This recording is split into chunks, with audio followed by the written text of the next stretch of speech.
اب جو ہے وہ اگلے مہینے ان کا وفد آنا ہے، یہاں پہ کچھ ٹیکنیکل معاملات ہیں وہ رکھے جائیں گے۔ بظاہر جو ارشاد صاحب لگ رہا ہے کہ جو مطالبات عمران خان کی حکومت سے IMF کرتی تھی کہ آپ سبسڈی ختم کر دیں، سیم مطالبات کیے جا رہے ہیں اس وقت مفتاح اسماعیل صاحب کی جو وزارت خزانہ ہے اس سے بھی۔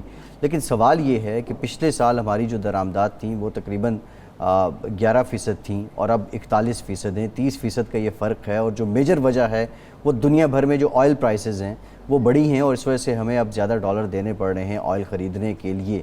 زر مبادلہ کو دیکھیں تو وہ بھی اس کے ذخائر میں بھی گراوٹ ہے، آپ روپے کی قدر دیکھیں وہ بھی ایک نیچے جا رہی ہے، اور سب سے بڑی بات ارشاد صاحب جو ایک بے یقینی ہے کہ اس حکومت نے چلنا کتنا عرصہ ہے، 6 مہینے چلنا ہے یا سال چلنا ہے یا 1.5 سال چلنا ہے یا اس سے بھی کم چلنا ہے۔